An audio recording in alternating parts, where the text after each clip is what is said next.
E senhoras e senhores, apresentando a flor!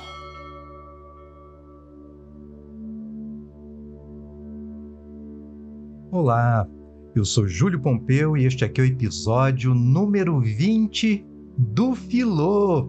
Continuando aqui a nossa série sobre um diálogo lindo e importantíssimo de Platão, o Banquete, que trata da natureza de Eros, ou do amor.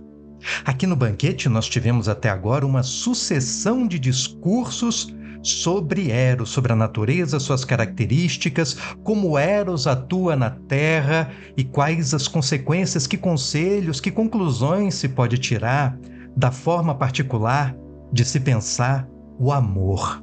No episódio anterior, nós vimos o discurso de Pausânias, que destacou muito bem a existência de dois Eros, em sendo Eros filho da beleza e havendo na mitologia duas deusas da beleza, duas Afrodites, uma delas a Afrodite Urânia, filha de Uranós, a mais antiga, mais nobre, que corresponde à ideia de um amor sublime. Mas de outro lado há uma beleza vulgar, que é nascida do duplo masculino e feminino e que gera um tipo de relação amorosa mais carnal, mais ligada à ideia única e exclusiva do prazer de mais baixo nível, mais popular, e que ele rejeita abertamente. Erixímaco não seria o próximo a falar pela ordem natural do banquete. O próximo seria Aristófanes, que é um comediógrafo. Só que Aristófanes é afetado, atacado de uma crise de soluços e não consegue falar. Então Erixímaco lhe dá uma receita para aplacar o soluço e inicia o discurso no lugar dele. É curioso, porque já inaugura uma cena um pouco ridícula, um pouco patética, que antecede o discurso de um comediógrafo, de um discurso que há muito humor, muita graça. Mas Erixímaco não quer fazer piada. Erixímaco é um médico da antiguidade e vai dar uma visão propriamente medicinal do amor, como que uma receita. Ele já começa fazendo uma observação sobre o discurso anterior, o do Pausânias. Olha, falou de dois Eros, filho de duas belezas e, portanto, de uma relação entre o amor e a beleza, mas eu acho que ele não concluiu corretamente o discurso dele, porque ele anunciou a existência de dois tipos de amor, relacionou esses dois tipos a pessoas, a condutas, uma certa moral amorosa a partir daí, mas faltou dizer o como das coisas, como o amor nos afeta. A que, afinal de contas, o amor afeta na Terra? O como é uma pergunta importantíssima na história da humanidade. Eu já citei aqui em outro episódio do Filô. Há três grandes perguntas que correspondem ao longo da história do pensamento ao desenvolvimento de três grandes áreas do conhecimento. A primeira delas é o como as coisas acontecem, em torno dos quais se desenvolve a ciência. A ciência quer saber o como de tudo, as causas e efeitos, o que liga uma coisa a outra. De outro lado, tem a filosofia.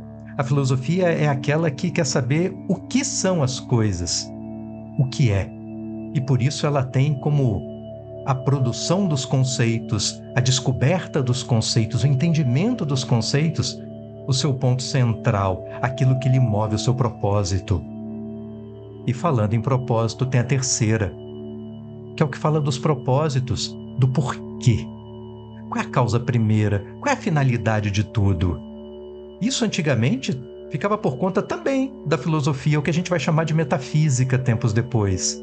Mas hoje está muito mais na mão da teologia. Então, um pensamento teológico, uma atitude filosófica, uma atitude científica. Todos eles, bem ou mal, complementares, porque nós precisamos das três perguntas para entendermos o mundo completamente. Mas aqui no começo do diálogo, Erixímaco, médico, se coloca numa atitude mais científica. Eu quero saber o como. Isso faltou no seu discurso, viu, seu Pausânias? E aqui, se os dois discursos que nós vimos anteriormente eram muito ligados à mitologia, o Erixímaco vai mudar de referência. Agora, ele vai fazer muitas referências ao pensamento filosófico antigo, ao pensamento pré-socrático. No começo do Filô, lembra? Nos primeiros episódios, o quanto nós nos debruçamos sobre o pensamento dos pré-socráticos. E olha só como que o Erixímaco começa. Que o amor seja de duas espécies, eis uma distinção, a meu ver, bem feita. Elogia ele o Pausânias. Todavia, longe de limitar-se às almas dos homens e ter por objeto a beleza humana, há uma imensidade de outras coisas que o motivam, e outros seres onde se manifesta, nos corpos de todos os seres vivos, nas plantas nascidas da terra e, a bem dizer, em tudo que existe. Olha, se você acompanha o Filô desde o começo, vai se lembrar que isso se parece muito com o pensamento de Empédocles. Lembra do Empédocles? Empédocles é um pré-socrático que dizia que no mundo as coisas são movidas por um princípio que tende a uni-las e que o amor é um princípio fundamental que afeta todas as coisas, é um princípio metafísico, um princípio de funcionamento do mundo. Então, o que esse médico muito ligado aos pré-socráticos está te dizendo daqui de saída é que essa coisa chamada amor, a afetação de Eros no mundo, não diz respeito apenas aos corpos humanos, não é coisa só de homens e mulheres, é algo que afeta a natureza como um todo. Ele amplia aqui o ponto da discussão. Mas, bom, ainda falta a questão do como, né? Mas como efetivamente Eros atua no mundo como um todo? E aqui, para ficar mais nos médicos mesmo, ele é muito afetado pelo pensamento de Alquimêon. Alquimêon vai ser uma referência muito importante para a história da medicina, porque ele é o primeiro que vai começar a relacionar os sentimentos com o cérebro e fazia a partir da dissecação de cadáveres. Isso há 500 anos antes de Cristo. Ele via as ligações de neurônios com o cérebro e dizia, olha, como tudo caminha aqui para a cabeça, eu acho que os nossos sentimentos devem de alguma forma estar ligados ao cérebro. É na cabeça, é na cachola que os sentimentos acontecem. Mas a coisa vai ficar mais sofisticada, porque o Empédocles é aquele que sugeriu, lá em torno também do século V a.C., que aqueles 4 elementos fundamentais do discurso dos pré-socráticos, a água, a ar, o fogo e a terra, que todas elas compõem o mundo. Lembram-se disso? Tudo no mundo é feito de fogo, ar, terra ou água. Porém, nem tudo é puramente fogo, ar, terra ou água. Boa parte do que nós conhecemos são efeito dessas misturas, da mistura de algo líquido, algo gasoso, algo quente e algo terroso, ou algo duro, se preferir. O mesmo vale para o corpo humano. O mesmo vale para essa medicina que Alquimêon tenta desenvolver. Ele vai levar, portanto, a ideia de tentar identificar esses 4 elementos fundamentais, a água, o ar, o fogo e a terra, com algo dentro do corpo humano que explique, pelos movimentos desse algo, esse algo físico, esse algo que é água, ar, fogo e terra, uma afetação no cérebro das pessoas. E ele vai identificar isso com o que os gregos antigos chamavam de humores. Tempos depois, o Hipócrates, contemporâneo deles também, famoso porque hoje nós consideramos o pai da medicina, ele vai relacionar esses humores a uma psicologia. Vai ser um grande primeiro psicólogo dessa história. E tempos depois isso vai ser muito aperfeiçoado por Galeno, isso quase 300 anos depois de Hipócrates. Mas o que são esses humores que, no final das contas, estão relacionados aos 4 elementos fundamentais. O primeiro deles é o humor sanguíneo. Sanguíneo, o nome já denuncia, né? É sangue. Aqueles que têm sangue no corpo, o sangue é responsável por atitudes psicológicas nossas como a alegria, o otimismo, a confiança, a extroversão. Quando nós estamos sanguineamente afetados, aí todas essas características se mostram em nós. O segundo deles é o humor fleumático, a fleuma.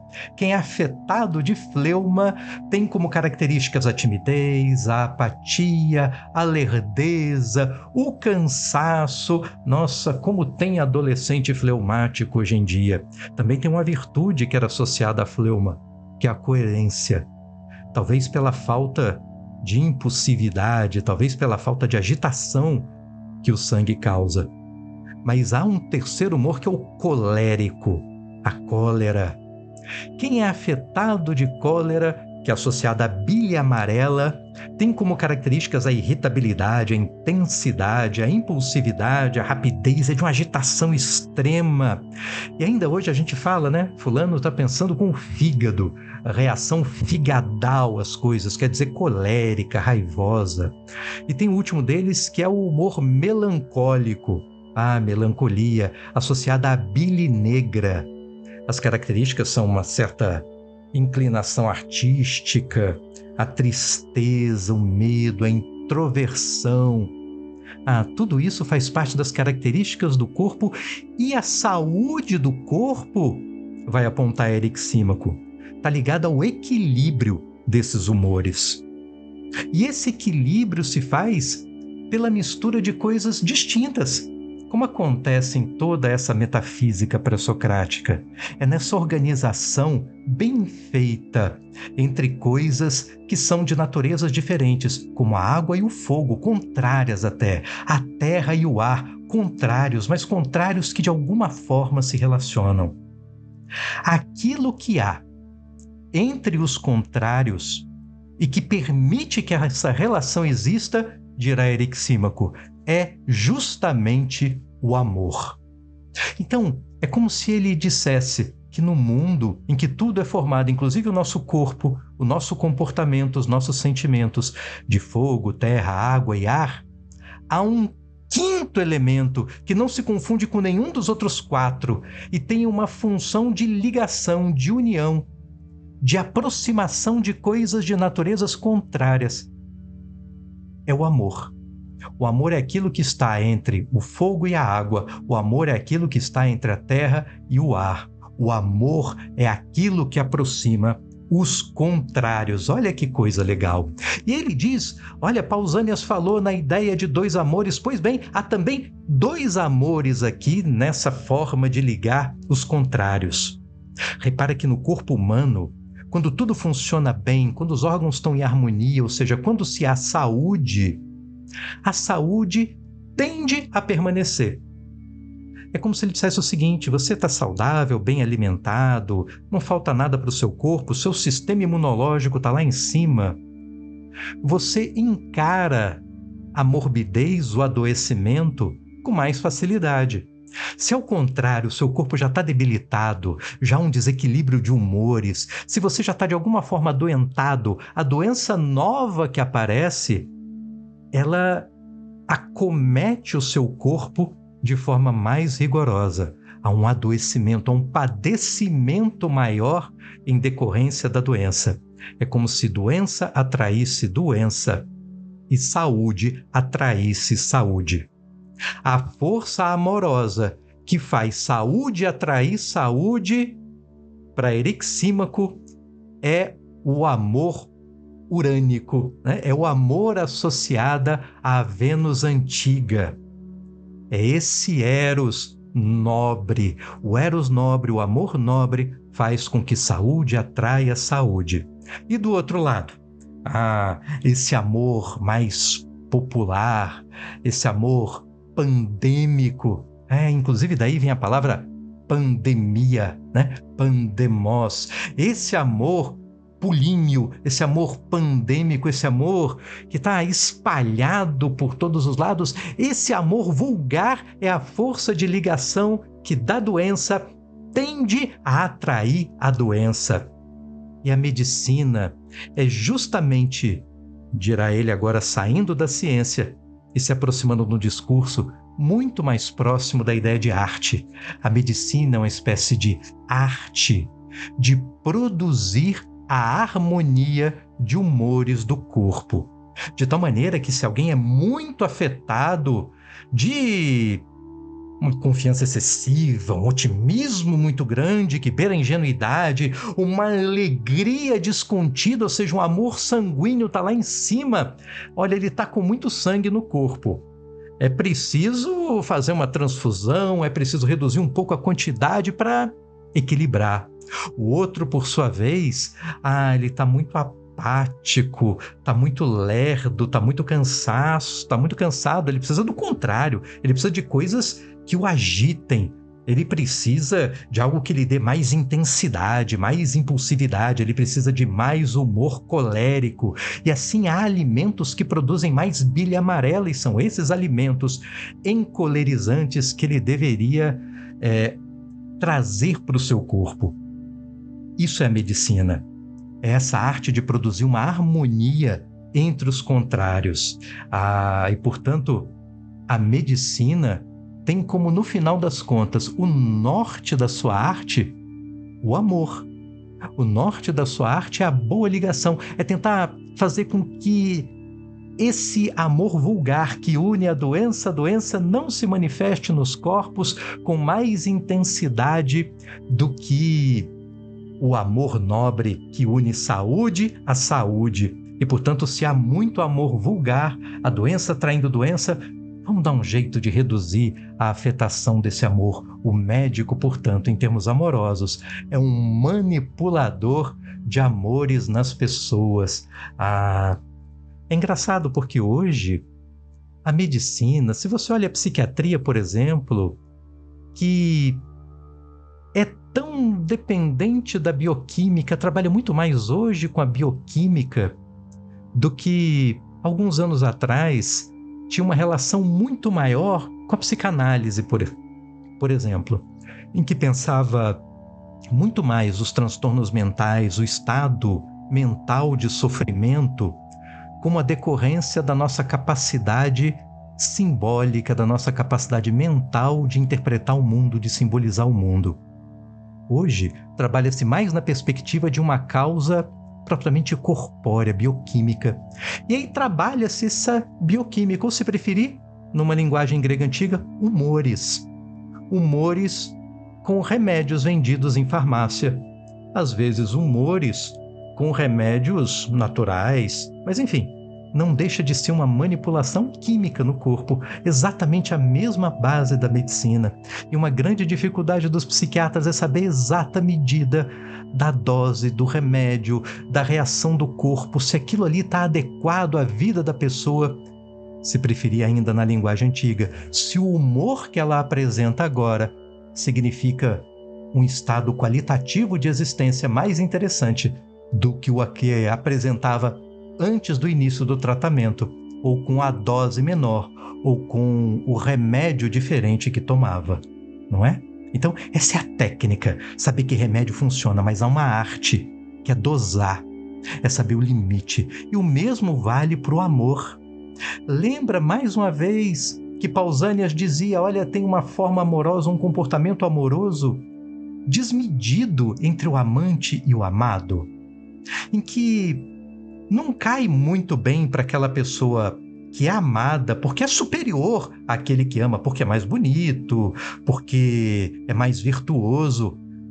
Tem aqueles arroubos amorosos de fazer cena na rua, aquela cena vergonhosa de se rebaixar por amor à condição que deveria ser esperada do outro, daquele que é menos belo, daquele que é menos virtuoso e que por isso ama alguém, não é?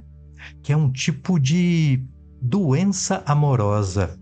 Essa doença amorosa é uma afetação excessiva no corpo humano desse amor vulgar, e, portanto, uma forma doentia, uma forma quase que de um transtorno. Buscar o equilíbrio, ele vai lembrar da música. Não sei se você se lembra de outro pré-socrático do qual nós falamos, que é Heráclito. Heráclito, ele colocava como um princípio de organização dos elementos do mundo a harmonia.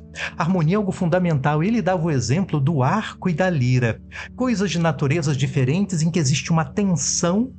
A corda faz uma tensão no arco, mas essa tensão do arco provocado na corda que permite que seja produzida música. E dependendo do quanto se estica a corda, a nota musical é diferente, o som produzido é diferente.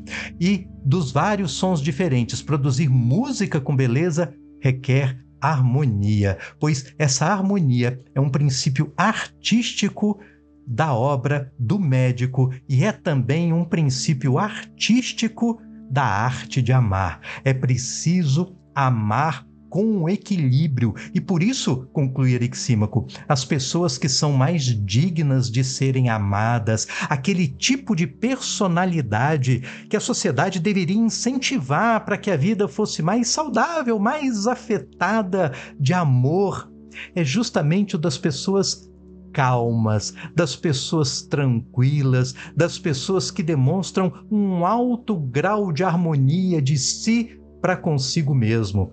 É diferente daquelas pessoas que, sabe, aquelas que chegam no ambiente, uma festa, por exemplo, e chamam a atenção falando alto, sendo espalhafatosas, muitas vezes como artistas nesses eventos de premiação, que vestem roupas que, olha, ninguém usa na rua, completamente diferente de tudo, com um propósito muito claro de chamar a atenção de forma quase exclusiva, de forma quase agônica para si mesmo. Pois é, esse tipo de comportamento é um comportamento que atrai na harmonia do corpo muito mais esse tipo de amor descompensado, esse tipo de amor que une mal coisas de naturezas diferentes. Olha só, esse amor mais vulgar se une coisas de naturezas diferentes e, como disse Erixímaco, as coisas que são mórbidas tendem a se atrair e as coisas saudáveis, por sua vez, também tendem a se atrair por força de amores diferentes. É possível você imaginar uma relação, ou como ele explica, uma relação entre pessoas, ambos, um casal afetado de amor vulgar. Ou seja, só querem se divertir por uma noite e nada mais. É uma relação que naturalmente tende a acontecer. As coisas começam a ficar complicadas quando alguém que está profundamente apaixonado por uma pessoa, ou seja, afetado de um amor nobre, encontra pela sua frente uma pessoa amada que por ela nutre, quando muito, esse amor vulgar. Então um pensa numa harmonia de almas, enquanto o outro, ou a outra, pensa só numa harmonia de corpos. Repara que isso tende a não dar muito certo se não houver uma transformação do estado de espírito de ambos. Eis um ato médico, talvez poderia ser até a base de uma terapia de casais na antiguidade.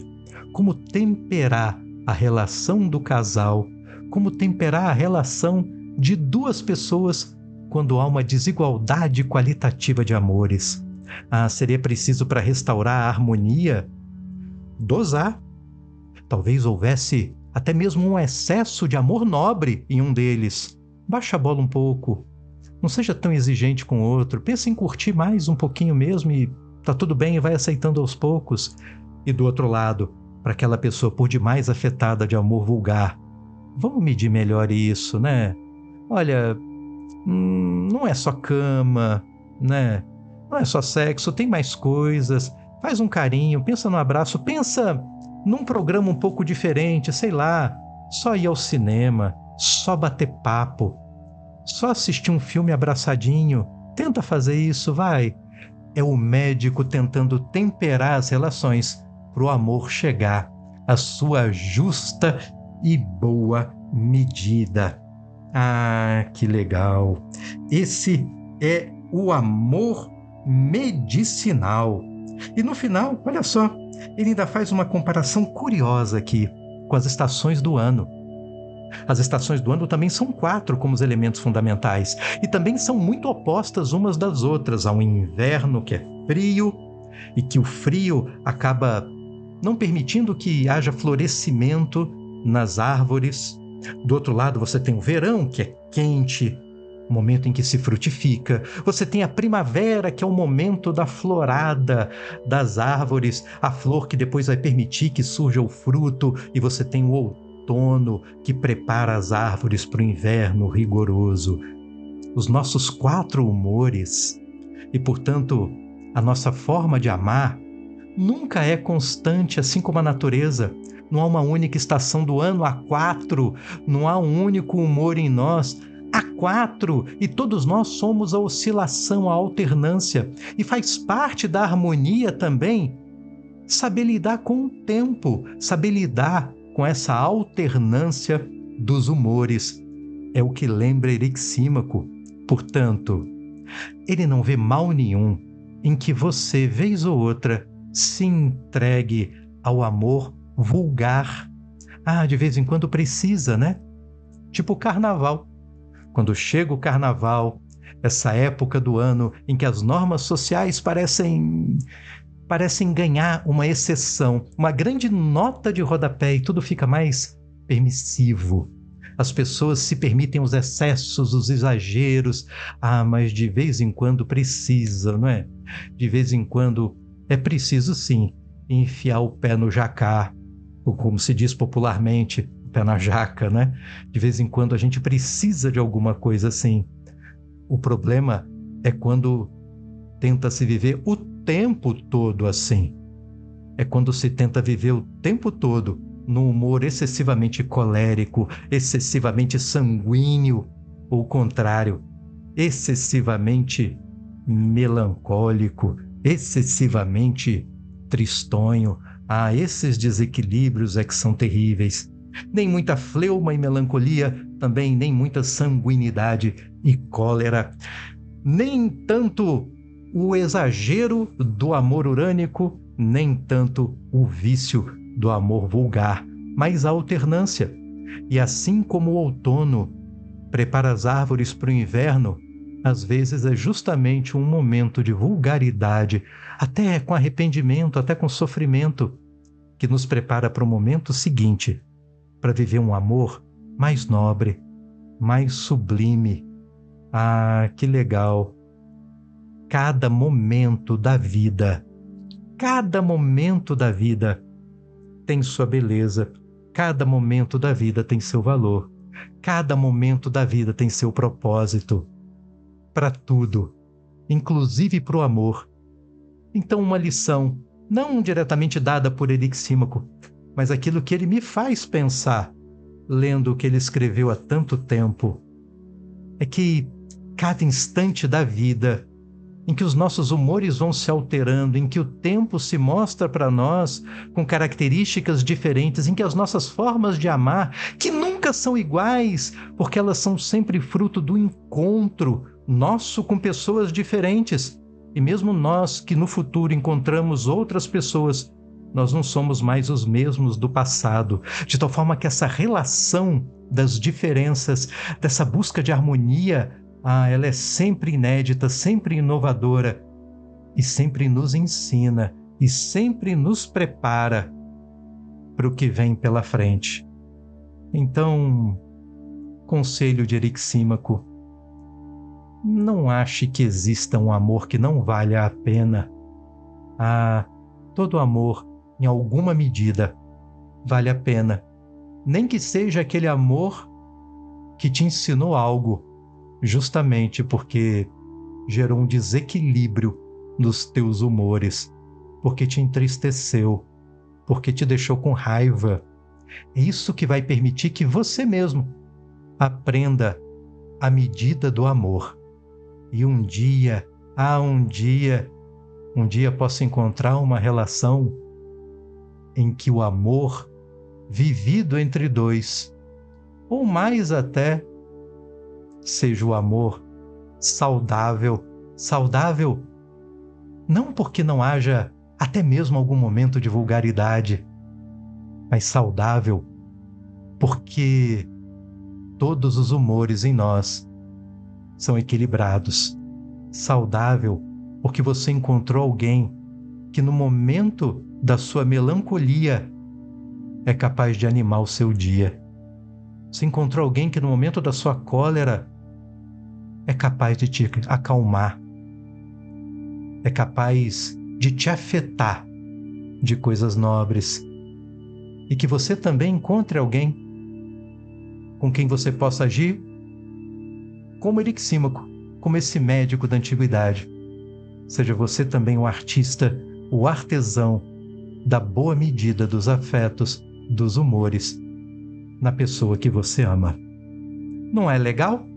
No próximo episódio do Filô, não perca, semana que vem, nós veremos no episódio número 21 o discurso de Aristófanes, o nosso comediógrafo. Vamos rir um pouquinho com o amor. Até lá!